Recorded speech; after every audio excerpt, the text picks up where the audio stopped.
All right, everybody. So once again, I welcome you all to my YouTube channel. This is Aman Kumar, an English trainer. So in today's lesson, you are going to learn the second part or the next part of narration. So far, I have taught so many things regarding narration. If we talk about its origin, if we talk about its meaning, if we talk about the types of sentences too. Means मैंने आपको narration के concept में narration का चाहे origin हो, उसका meaning हो, चाहे वो टाइप्स ऑफ सेंटेंसेस क्यों ना हो, क्योंकि नरेशन में अक्सर हमें किसी न किसी टाइप का तो सेंटेंस मार्क करा जाता है ना, चाहे वो स्टेटमेंट्स का पार्ट हो, इंट्रोगेटिव का पार्ट हो, इंपेरेटिव का पार्ट हो, एक्सक्लेमेटरी का पार्ट हो, चाहे वो आपका ऑप्टेटिव का पार्ट हो। हाँ जी, अब होते कितने हैं टाइप्स ऑफ सेंटेंसेस, वो तो मैंने आपको precisely as per British and standard English I have marked all of them. वो सारी चीजें मैंने आपको ऑलरेडी मार्क कर रखा है। तो अगर आपने अब तक मेरे पीछे वाले वीडियोस को रेफर नहीं करा है, सो मेक श्योर कि सबसे पहले आप उन सारे वीडियोस को वन बाय वन देखें, तो ही तभी जा करके आपको ये वीडियो बेनिफिशियल होगा और आगे की इन्फॉर्मेशन को आप यहाँ से ऐड कर पाएंगे and you will have bunch of information regarding narration, not only narration but overall the entire English. Alright, हाँ जी, तो आज के लेसन में हम पढ़ने वाले हैं, जैसे कि मैंने आपको पीछे वाले वीडियो में, लास्ट वीडियो में मैंने आपको पढ़ाया था कि जब आपके पास इंट्रोगेटिव वाला सेंटेंस हो, इंट्रोगेटिव, एक चीज पे नोटिस करिएगा कि a lot of teachers, not only teachers but even I have seen the students, the public, the normal people, they always pronounce this word interrogative, but my dear friends, it's not interrogative, it's rather interrogative. What it is? Interrogative. All right, इसका correct pronunciation as per British English interrogative होता है, ना कि interrogative होता है। So make sure whenever you try to pronounce this word must be clear, must be precise as per British and standard English. Alright, alright. So last class में जैसे कि मैंने आपको बताया था कि अगर कोई सेंटेंस इंट्रोगेटिव पर बेस्ड है, अब इंट्रोगेटिव में भी दो तरह के सेंटेंस मैंने आपको बताए थे। एक सेंटेंस वो होते हैं when you ask a question and in return you get the answer either in yes और either in no, यानी कि ऐसे क्वेश्चन जिसका आंसर या तो आपको यस में आता है या तो उसका आंसर कभी कभी आपको नो में आता है। तो ये वो सेंटेंस होते हैं, ये वो क्वेश्चन होते हैं जो अक्सर हेल्पिंग वर्ब से स्टार्ट होते हैं। ये तो आपकी क्वेश्चन पूछने का पहला लहजा हो गया। एक और तरीका तो था, on the other hand we have another way as well where you ask the question using interrogative sentences. Let me give you an example. So last time I asked you, do you speak English? Do you go there? Do you do this? Do you know me like this? तो इन सारे सवाल के जवाब या तो आप yes में दोगे या तो आप नो में दोगे। लेकिन एक सवाल ये भी तो होता है, जब मैं आपसे ये पूछूंगा या दुनिया पूछती है आपसे, यार how do you do that, कैसे कर लेते हैं आप वो, how can you let's suppose how can you come here, कि आप यहाँ कैसे आ सकते हैं। Let's suppose if I ask you what are you doing right now, what do you do to improve your English, कि ये सारे सवाल जो मैंने आपसे पूछा, what do you do for your communication skills, what do you do at home, what are you doing right now, who is she talking to, वो किससे बातें कर रही हैं, इन सारे सवाल के जवाब क्या आप यस नो में दे पाएंगे? नहीं दे पाएंगे। यानी कि सवाल पूछने के दो लहजा, या तो एक वो सवाल जहां पे आपका आंसर यस या तो नो में आता है, दूसरा लहजा जहां पे आपको एक फुल डिस्क्रिप्शन मार्क करना है, कंप्लीट इंफॉर्मेशन मार्क करना है कि जब मैं पूछूं आपसे who is she talking to, तो आप ये नहीं कहोगे yes she is talking to, no she is not talking to, no, you can not answer like this, you would rather answer she is talking to him, she is talking to her, she is talking to you and she is talking to herself too. ये भी possible है। यानी कि सवाल पूछने के दो लहजा, यस नो वाले सवाल तब हेल्पिंग ऑफ से स्टार्ट होंगे और दूसरे सवाल जो अक्सर आपके WH वर्ड से स्टार्ट होते हैं। फाइन, तो लास्ट वाले वीडियो में मैंने आपको इतनी इन्फॉर्मेशन मार्क कर दी थी, बट आज के लेसन में आप पढ़ने वाले हैं how to convert the sentences based on imperative sentences and I am damn sure this is not going to be new to you guys because you must be aware of this type of sentences. Let me give you some examples.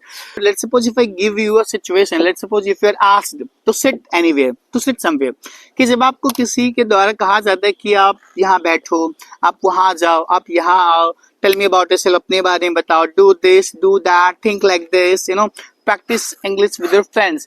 यानी कि जब कभी भी आपको किसी व्यक्ति के द्वारा या किसी भी चीजों के द्वारा आपको ऑर्डर दिया जाता है, कमांड दिया जाता है, रिक्वेस्ट की जाती है, आपसे एडवाइस दी जाती है, सजेशन दी जाती है और कभी कभी रिकमेंडेशन भी तो दिया जाता है, ये सारे फीलिंग्स को, ऐसे सारे भाव वाले सेंटेंस को आप इम्पेरेटिव सेंटेंस बोलते हैं। ऐसा क्यों? क्योंकि जो इम्पेरेटिव सेंटेंस है टाइप ऑफ सेंटेंस में आते हैं, थर्ड टाइप नंबर पे आते हैं, इनका जो ओरिजिनल वर्ड है वो इम्पेरेटिव है, इम्पेरेट है, जो एक लैटिन वर्ड है जिसका मतलब ही होता है टू कमांड और to order someone. Alright, imperative imperative verb से आया है जिसका सिंपल सा मतलब है टू कमांड और टू ऑर्डर समवन। ऑलराइट, तो जब भी कभी भी आपको कोई ऑर्डर दिया गया हो, कमांड दिया गया हो, रिकमेंडेशन दी गई हो, सजेशन दी गई हो, एडवाइस दी गई हो, ये सारे इंपेरेटिव सेंटेंस आते हैं। ये तो ठीक है, but the problem is that if I am और if anybody is given the sentence is based on imperative sentence, then how can we convert them into indirect speech? What are the rules?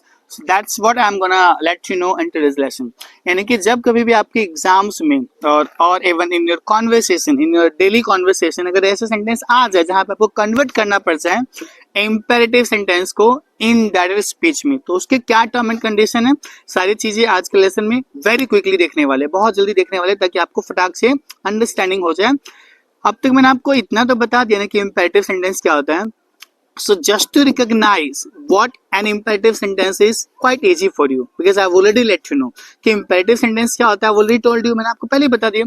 Now the thing is that if you're given sentences based on imperative sentences, then how would you convert them into indirect speech? Alright, so that's what I'm gonna let you know। यही तो बताना मुझे। कुछ चीजें हैं, कुछ point है जो आपको अक्सर याद रखना है। इनमें प्रीवियस लेसन जहाँ पे मैंने आपको स्टेटमेंट्स वाले सेंटेंस बताए थे जो अक्सर या तो पॉजिटिव होते हैं या तो नेगेटिव होते हैं, जब हमने इन दोनों सेंटेंस को मर्ज करा था, मैंने जैसे कि बताया कि नरेशन में अक्सर कंजंक्शन का काफी ज्यादा वेटेज होता है। तो कंजंक्शन के बगैर तो आप सेंटेंस ही नहीं बना पाओगे, कन्वर्ट ही नहीं कर पाओगे। क्यों नहीं कर पाओगे भाई? क्योंकि कंजंक्शन, ऐसा नहीं लग रहा जंक्शन की बात हो रही है। तो जैसे रियल लाइफ में जंक्शन बहुत सारे रेलवेज को जोड़ती है, बहुत सारे रूट्स को जोड़ती है, कंजंक्शन इंग्लिश में बहुत सारे वर्ड्स, फ्रेज, सेंटेंसेस, पैराग्राफ को भी तो मर्ज करती है। तो जब एक सेंटेंस से ज्यादा नंबर उसका बढ़ेगा तो कंजंक्शन की एंट्री होगी। अब कंजंक्शन के टाइप हो सकते हैं, कौन कौन से कंजंक्शन होंगे, वो सारे टर्म एंड कंडीशन वो सेंटेंस पे डिपेंड करेगा कि किस तरह के सेंटेंस में फ्रेम कर रहा हूँ। तो जब मैं स्टेटमेंट्स वाले सेंटेंस बनाया था, तो जो रिपोर्टिंग वर्ब था जिसको आप इंडिपेंडेंट सेंटेंस बोलते हो, और अगला पार्ट जो रिपोर्टेड स्पीच होता है जिसमें बातें कही जाती हैं, उसको डिपेंडेंट सेंटेंस बोलते हैं। और जब हमने इनको कन्वर्ट करा था इनडायरेक्ट स्पीच में, तो इस सेंटेंस को, इंडिपेंडेंट सेंटेंस को डिपेंडेंट सेंटेंस से मर्ज करने के लिए कुछ कंजंक्शन की एंट्री करी थी हमने, और वो था दैट कंजंक्शन। हाँ जी, in statement type of sentences we use that subordinating conjunction, यानी कि जो स्टेटमेंट वाले सेंटेंस है उसमें हम that subordinating conjunction का यूज करते हैं। For example, she said I'm going to school, she said I'm going to school। तो she said है उसको हमने डायरेक्टली लिया है she said, और जो I am going to school था I फर्स्ट पर्सन है जिसको आपको रिपोर्टिंग वर्ब के सब्जेक्ट से कन्वर्ट करना है। अच्छा, ये रिपोर्टेड स्पीच का चाहे वो सब्जेक्ट हो चाहे ऑब्जेक्ट हो, इसका कन्वर्जन कैसे होता है? सारी चीजें मैं बार बार बता रहा हूँ कि मैं इंग्लिश पढ़ाता तो हूँ और काफी समय से पढ़ा रहा हूँ, लेकिन मैंने आपको कभी भी हिंदी के जरिए आपको इंग्लिश नहीं पढ़ाया। मैंने आपको ऐसी आइडेंटिफिकेशन कभी नहीं दी है कि ऐसा आ जाए तो वैसा कर देना, वैसा आ जाए तो ऐसा कर देना, हिंदी में रहा रही आ जाए तो प्रेजेंट कंटिन्यूअस लगा देना, सकता सकती आ जाए तो कैन लगा देना। No way, how can you teach that? It's a language, my dear teachers or the trainers, whoever teach English. It's not about teaching English, it's about teaching any language out there. You cannot teach any language with the help of translation, with the help of Hindi especially, because in India most of the people speak Hindi and they always relate their English, they always try to first of all use Hindi and then they try to convert into English, that if this sentence ends in sakta then I got to use can. No way, not possible. You cannot learn a language in this way, the way how you guys have been taught in the school, in the coaching, or by any teacher out there. Fine. तो जब हम statement वाले sentence को convert करा था हमने, तो वहाँ पे दैट कंजंक्शन की एंट्री हुई थी। और जो लास्ट मेरा वीडियो था वहां पे मैंने आपको इंट्रोगेटिव वाले सेंटेंस बताए थे। तो इंट्रोगेटिव वाले सेंटेंस में भी तो कंजंक्शन था जिसको आपने इफ से जाना था या तो वेदर से जाना था, एग्जाम्पल के तौर पे। अच्छा, उससे पहले मैं स्टेटमेंट वाला जो सेंटेंस देता उसका कन्वर्जन बता देता। He said I am going to school को कन्वर्ट कर देना he said that he was going to school, ये आपके स्टेटमेंट का पार्ट था। अगला सेंटेंस जो मैंने आपको लास्ट वीडियो में पढ़ाया था, अभी मैंने एग्जांपल भी दिया थोड़ी देर पहले आपको, he said do you love me, he said do you love me, उसने मुझसे कहा कि क्या आप मुझसे प्यार करते हैं, को कन्वर्ट कर देंगे। अब जो ही सैड था वो आस्क्ड में बदल जाता है, राइट है।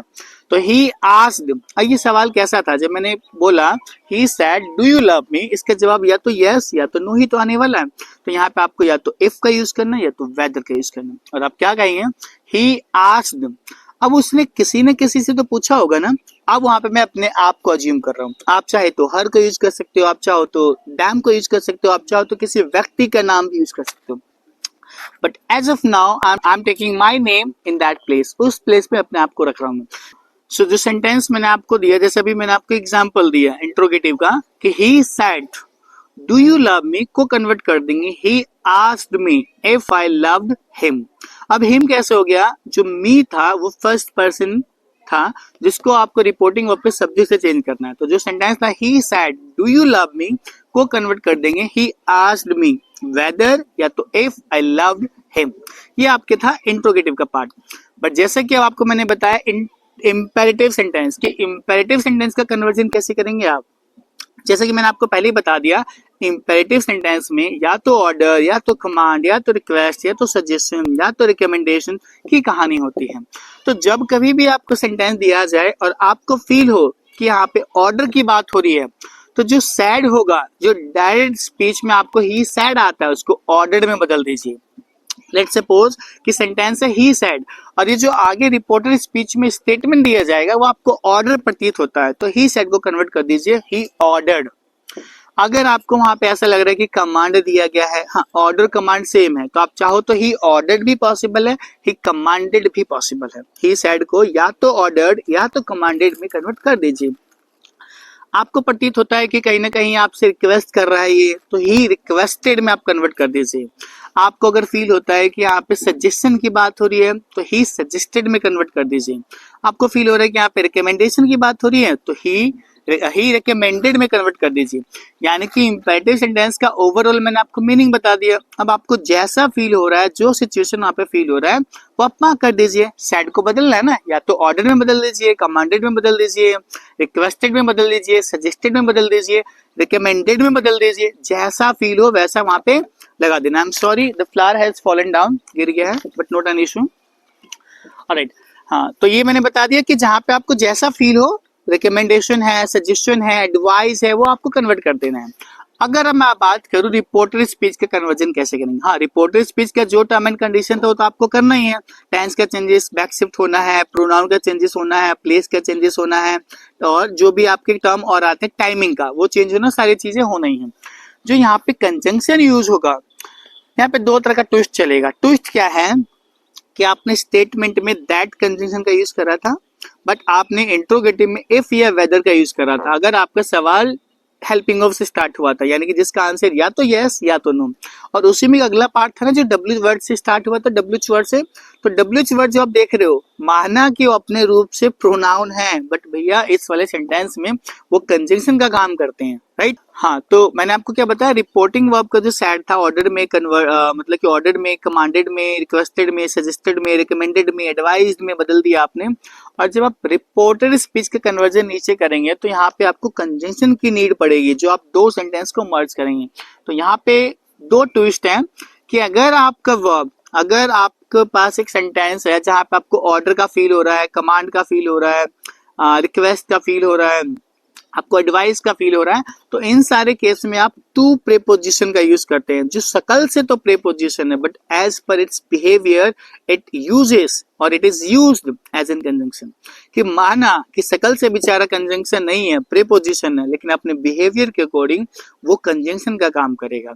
और जो सेंटेंस मैंने आपको दिया था, जरा इसको रिफ्रेश करके दिखाता हूँ कि सी सैड सिट डाउन। मान लो कि मेरी मैडम थी, वो कोई भी थी, सी सैड सिट डाउन। अच्छा आप बताएं, इस सेंटेंस को बोलने के बाद आपको क्या फील हो रहा है? ऐसा नहीं लग रहा किसी ने आपको ऑर्डर दिया है, किसी ने आपको कमांड करा है कि भाई बैठ जा। अब इसको बदल के दिखाता हूँ। सी सैड को नीचे एज इट इज ना ला करके सैड को बदल दीजिए, या तो ऑर्डर्ड में या तो कमांडेड में। तो सी ऑर्डर्ड या तो सी कमांडेड। अब फिर से अंडरस्टूड वाली बातें कि भाई कुछ चीजें अंडरस्टूड होती है, किसी ना किसी को तो उस लेडी ने कहा होगा ना, तो मैं वहां पे अपने आप को अज्यूम कर रहा हूँ। सी सैड जो था वो मान लेता हूँ कि सी सैड टू मी था, तो सी ऑर्डर्ड मी या तो सी कमांडेड मी। अब जो अगला सेंटेंस था सिट डाउन के पीछे लगाना है आपको कंजंक्शन, और वो है टू कंजंक्शन। माना कि आपको इन्फिनेटिव लगेगा, ये शकल से प्रीपोजिशन है बेचारा, but as per its behaviour it is used as an conjunction, कि कंजंक्शन की तरह यूज करा जाता है। तो सी सैट सिट डाउन को कन्वर्ट कर दिया हमने, she ordered me to sit down, उसने ऑर्डर दिया यार बैठ जाओ भाई, तो ये आपका था टू कंजंक्शन का यूज। जैसे ऑर्डर में दिखा दिया, एक आधा और दिखा देता हूँ। मान लो यार कि my mother said to me please call me back, my mother said to me please call me back, my mother said to me please call me back. अच्छा, इस सेंटेंस से क्या भाव आ रहा है? ऐसा नहीं लग रहा कि मेरी मम्मी मुझसे रिक्वेस्ट कर रही है, और हाँ ये बस एग्जाम्पल है, ऐसा होता नहीं एक्चुअली मेरे घर में, बस एग्जाम्पल समझाने के लिए। My mother said to me please call me back, मेरी मम्मी ने बोला कि बेटा दोबारा कॉल कर लेना, मुझे दोबारा कॉल करना। तो इस पूरे सेंटेंस का जो मुझे भाव आ रहा है वो कहीं ना कहीं रिक्वेस्ट का आ रहा है। तो जो ऑर्डर था ऑर्डर में बदल दिया, जो कमांड था कमांडेड में बदल दिया, जहाँ पे आपको रिक्वेस्ट लगे वहां पे रिक्वेस्टेड में बदल दीजिए। तो my mother said to me can be converted into my mother requested me, my mother requested me. अब अगला सेंटेंस क्या था? मम्मी ने क्या बोला था कि बेटा call me back, call back कर लेना, मुझे दोबारा कॉल कर लेना। तो वो अगला स्टेटमेंट है, इधर का स्टेटमेंट हो गया कि माय मदर रिक्वेस्टेड मी। अब अगला सेंटेंस है कि कॉल मी बैक को बदलना है, उससे पहले आपको कोई कंजंक्शन तो चाहिए ना भाई। अब आपको फिर से टू कंजंक्शन की एंट्री करनी है, जो शकल से प्रीपोजिशन, बिहेवियर से कंजंक्शन। लवली यार, लव इट। तो my mother said to me call me back को कन्वर्ट कर दिया हमने, my mother requested me to call back her, my mother requested me to call back her. जो me था वो हर में बदल गया, क्योंकि जो सब रिपोर्टेड स्पीच का जो ऑब्जेक्ट है चाहे सब्जेक्ट है, वो आपको रिपोर्टिंग वर्ब के सब्जेक्ट से बदलना है। ऑलराइट, या हाँ, तो my mother said to me call me back को कन्वर्ट हमने कर दिया, my mother requested me to call back her. ये आपका था इम्पेरेटिव का दूसरा सेंटेंसेस। अब इसमें जो ट्विस्ट था वो आपको मैं बता दूं बहुत ही जल्दी, क्योंकि वीडियो की लेंथ हो गई है, और अक्सर मेरी वीडियो की लेंथ काफी चली जाती है। इसके कारण ये भी क्योंकि मुझे पीछे वाले इन्फॉर्मेशन को आपको इस वीडियो से, मतलब जो मैं प्रेजेंट में बना रहा होता हूँ, उसे ऐड करना होता है, और आपको एक प्रिसाइज आंसर देने की कोशिश करता हूँ। मैं पूरी कोशिश करता हूँ कि आपसे कोई पॉइंट मिस ना हो और आप अच्छे से इस टॉपिक को समझ पाए, जहाँ पे आपको रटना ना पड़े, आपको वो जो हिंदी का मेथड, जिस मेथड से आपको टीचर पढ़ाते हैं उस मेथड का फॉलो ना करना पड़े। ऑलराइट, इंपेरेटिव सेंटेंस में कुछ ऐसे भाव हैं जब आपको सजेशन दी जाती है, जब आपको रिकमेंडेशन दी जाती है, तो ये जो रिकमेंड है और ये जो सजेस्ट है, ये अपने साथ डायरेक्ट ऑब्जेक्ट तो लेते हैं, बट ये लिविंग बीइंग का डायरेक्ट ऑब्जेक्ट नहीं लेते हैं। I repeat one more time, recommend और सजेस्ट जो वर्ब्स हैं, जो स्पेशल वर्ब्स होते हैं, जो अपने साथ डायरेक्ट ऑब्जेक्ट तो लेते हैं, लेकिन ध्यान रखना डायरेक्ट ऑब्जेक्ट में दोनों बातें होती हैं, लिविंग बीइंग का भी ऑब्जेक्ट होता है, नॉन लिविंग बीइंग का भी ऑब्जेक्ट होता है। शर्त ये है कि जब आप रिकमेंड या सजेस्ट को यूज करें तो उसके साथ आप लिविंग बीइंग वाला ऑब्जेक्ट ना लगाएं, इसके साथ नॉन लिविंग बीइंग वाला ऑब्जेक्ट लगता है। या तो आप ये केस रखें, या तो आप सजेस्ट या रिकमेंड के साथ नाउन का यूज करें, डायरेक्टली नाउन का यूज करें, या तो आप जेरेंड का यूज करें। समझ आ रहा है? या तो आप जेरेंड का यूज करें, एक ऑप्शन और आता है जहां पे आप दैट सबऑर्डिनेटिंग कंजंक्शन का यूज करते हो, और उसके साथ आप एक नॉर्मल सेंटेंस फॉर्मेशन को यूज करते हो। मैं आपको एग्जांपल के जरिए समझाना चाहूंगा। My teacher said read this book, my teacher said read this book, मेरे टीचर ने कहा कि इस किताब को पढ़ो। हाँ, मैंने माना कि सेंटेंस से आपको ऑर्डर का फील आ रहा है, आपको इससे कमांड का फील आ रहा है, लेकिन कुछ जरूरी है कि ये तो आपका ना मूवमेंट बताएगा, वो आपका फेशियल एक्सप्रेशन बताएगा, वो कॉन्टेक्स्ट बताएगा, क्योंकि शब्दों से तो खेला नहीं जा सकता ना। शब्द में वो पावर नहीं जो आपके फील में, जो आपके सेंस में होता है, इमोशन में होता है। इमोशन इंपॉर्टेंट होते हैं। तो माना कि शकल वही वर्ड का जो मुझे ऑर्डर का भाव दे रहा है, मुझे कमांड का भाव दे रहा है, बट मैं यहाँ पे जो फील कर पा रहा हूँ वो मैं मानता हूँ कि कहीं ना कहीं उसने मुझे सजेशन दिया, टीचर ने मेरे टीचर ने रिकमेंडेशन दिया, तो मैं रिकमेंडेशन और सजेशन के पॉइंट ऑफ व्यू से आगे प्रोसीड कर रहा हूँ। तो मैं teacher said read this book, कि मैंने माना कि मेरे टीचर ने रिकमेंड करा कि बेटा ये किताब पढ़ो। चूंकि यहाँ पे रिकमेंडेशन की बात हो रही है, तो जो माई टीचर सेड को बदल देना है मुझे my teacher recommended, my teacher recommended. अब ट्विस्ट ये है कि मान लो अगर आपका डायरेक्ट स्पीच ऐसे होता, my teacher said to me read this book, my teacher said to me read this book. तो यहाँ पे सैड टू मी जो आया, दिल तो करता है कि जब मैंने इसको नरेशन में कन्वर्ट करा, जब मैंने इसको इन डायरेक्ट स्पीच में कन्वर्ट करा, तो मैं टीचर रिकमेंडेड मी लगा दूं, लेकिन पॉसिबल नहीं है। माना कि रिकमेंड वर्ब को डायरेक्ट ऑब्जेक्ट की नीड है, लेकिन लिविंग बीइंग वाला ऑब्जेक्ट की नीड नहीं है। इसको नॉन लिविंग बीइंग वाला ऑब्जेक्ट की नीड है। या तो आप डायरेक्टली नाउन दे दीजिए, या तो आप इसको जेरेंड में ले जाइए। अब ये जेरेंड क्या होता है, बहुत जल्द पढ़ाने वाला हूँ एडवांस वाले टॉपिक में। और या तो आप इसको दैट लगा करके, दैट सबऑर्डिनेट कंजंक्शन लगा करके उसको सिंपल सेंटेंस फॉर्मेशन में ढाल दीजिए। तो जो सेंटेंस था उसको मैंने बदल दिया, माय टीचर रिकमेंडेड, क्योंकि पास्ट में बदलना था, क्योंकि सैड की कहानी थी। अब मैं जो सैड टू मी था वो कन्वर्ट मैं बस रिकमेंड में करूंगा। अब या तो मेरे पास तीन तरीके, या तो मैं सेंटेंस को पूरा कन्वर्ट ऐसे करूं, एक बार मैं दोबारा सेंटेंस बोलना चाहूंगा, तीनों में बदल के दिखाता हूं आपको। My teacher said to me read this book, मैं रिकमेंडेशन अडॉप्ट कर रहा हूं। मैं ऐसा फील कर रहा हूं कि यहाँ पे रिकमेंडेशन है, सजेशन है। So my teacher recommended this book, ये पॉसिबल है। My teacher recommended reading this book, ये भी पॉसिबल है। या तो एक और तरीका है, my teacher recommended that I read this book, my teacher recommended that I read this book. Getting और not? I hope you got it. Alright, so ये था आपके इंपेरेटिव सेंटेंस का दूसरा पार्ट। एक सजेशन वाला भी दिखाता हूँ कि इसी में मुझे सजेशन वाले वर्ब को यूज करना है। तो my teacher said to me read this book को कन्वर्ट कर देंगे ना, my teacher suggested me possible नहीं है। I know in spoken English a lot of people say she suggested me, or can you suggest me like this? I will suggest you. No, all these sentences are bullshit, wrong. Okay, I'm not here to hurt you guys. मैं आपको hurt करने के लिए यहाँ पे नहीं हूँ। Spoken English में चल जाता है कि मैंने आपको सजेस्ट कर दिया, I suggested you, she suggested me so many good things, चल जाता है। अंडरस्टैंड करने की बात होती है। अब स्पोकन इंग्लिश तो it's all about understanding what another guy is speaking. लेकिन जब आप ग्रामेटिकली आएंगे, जब आप अकेडमिक लेवल पे जब कॉम्पिटिटिव लेवल पे अच्छी इंग्लिश लिख रहे होंगे, तो वहाँ पे ग्रामर के पॉइंट ऑफ व्यू से आपके मार्क्स को डिडक्ट कर लिया जाएगा। So make sure कि if you are in a conversation and you want to use suggest or recommend verb, so you can use it comfortably. But when it comes to taking an exam based on academic exam or competitive exam, you must be aware of it. You must be avoiding using direct object, especially living being object with suggest, either suggest or recommend. कि जब भी आप competitive या फिर academic में हो, तो please ध्यान रखिएगा कि डायरेक्ट ऑब्जेक्ट चाहिए इन दोनों को, लेकिन लिविंग बीइंग का नहीं चाहिए भाई। ऑलराइट, तो जो सेंटेंस था दोबारा रिफ्रेश करना चाहूंगा, my teacher said to me read this book को कन्वर्ट कर दिया मैंने, my teacher suggested read this book, ये पॉसिबल है। या तो आप कहिए my teacher suggested reading this book, भी पॉसिबल है। या तो आप कहिए माय टीचर सजेस्टेड दैट। अच्छा, एक चीज और है, एक ट्विस्ट है यार, ये जो मैं लास्ट वाला पार्ट रखने जा रहा हूँ दैट वाला, आप इसको सिंपल ऐसे कहिए, my teacher suggested that I read this book, possible है और बहुत अच्छा है। या तो आप चाहो तो इसमें शुड की एंट्री कर सकते हो, भैया सजेशन है और सजेशन की कहानी शुड ही तो रखती है, तो आप ये भी कह सकते हो, my teacher suggested that I should read this book, this is also possible. I hope you got what I meant today, what I meant about this topic, कि आपको अब तक बहुत अच्छी इन्फॉर्मेशन मिल चुकी है imperative sentence से। I repeat one more time, I summarize everything in a minute.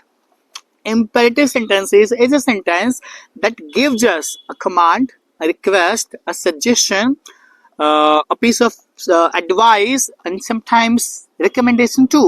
कि जो आपके imperative sentence है, आपके ऑर्डर को देता है, कमांड दिखाता है, आपको सजेशन को दिखाता है, एडवाइस को दिखाता है, रिकमेंडेशन को दिखाता है। और जब इसको बदलने की बात आई, तो बातें ध्यान रखनी है कि कंजंक्शन तो आना कंपलसरी है भैया, सकल प्रेपोजिशन टू, लेकिन बिहेवियर अपना कंजंक्शन का है। राइट है। कुछ वर्ब्स ऐसे हैं जो अपने साथ टू नहीं लेते हैं, तो उनकी कहानी दैट के साथ चलती है, जो भी मैंने दिखाया रिकमेंड और सजेस्ट के साथ। और उसके कोई और तरीके भी हो सकते हैं, ऐसा नहीं कि बार बार आपको दैट का ही फॉलो करना, आप डायरेक्टली जेरेंड दे दीजिए ना।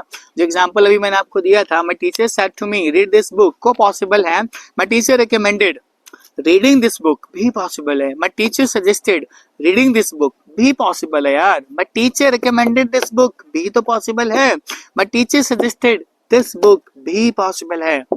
सो ओवरऑल मैं आपको ये बताना चाह रहा हूँ कि मैं सिर्फ आपको स्पोकन इंग्लिश इनहेंस नहीं करना चाहता हूँ, मैं ये नहीं चाहता हूँ कि सिर्फ स्पोकन में अच्छे हो, आप कॉम्पिटिटिव लेवल की इंग्लिश भी कवर करें और अच्छे से ब्रिटिश और अमेरिकन इंग्लिश में डिफरेंस को समझें और इसके एक्चुअल इश्यूज को समझे। सिर्फ इसके बेस पे नहीं कि उस टीचर ने ऐसा पढ़ाया था कि सकता आ जाए तो कैन लगा दूं, गागे किया जाए तो will, no bullshit. I hate all those teachers. So make sure कि whatever you learn from a teacher must be precised based on British English, because in India we officially follow which English? Of course British English। क्या हम Indians British English को follow करते हैं क्योंकि हम पे rule करा गया था और यही लैंग्वेज तो ऑफिशियल है हमारे इंडिया का। But I'm 100% true that English is an international language. English is an official language of India. कि इंडिया का तो भाई है ना ऑफिशियल लैंग्वेज। सो बस वीडियो को ज्यादा लेंथ ना बढ़ाते हुए आई होप कि आपको सारी चीजें समझ आ गया है। जाते जाते एक सेंटेंस छोटा सा आपके लिए जिसका आंसर प्लीज कमेंट में डाल के जाए और पता चल पाए कि हाँ एक्चुअल में आप पढ़ रहे हैं। तो जो सेंटेंस है, she said to me, she said to me please come in, she said to me please come in, उसने कहा अंदर आ जाओ। Now it's your turn to convert this sentence into indirect speech and comment it in the comment section below. Would love to check out your answer if you are studying or not. कि आपको ये topic समझ आया नहीं आया check करना चाहूंगा आपके इस कमेंट के जरिए। सो मेक श्योर कि आप कमेंट करें इसके आंसर को और इससे रिलेटेड कोई भी क्वेरी, कोई भी डाउट आपके पास, प्लीज कमेंट करें अपने डाउट एंड क्वेरी को। ना सिर्फ नरेशन के बेस पे, ना सिर्फ नरेशन से रिलेटेड, बल्कि किसी भी टॉपिक से रिलेटेड कोई भी क्वेरी आपके पास, make sure comment your concern in the comment section below. Would love to see you inside another video. Till then, stay safe, stay tuned. Thank you so much guys. Thank you so much everybody. Thank you so much.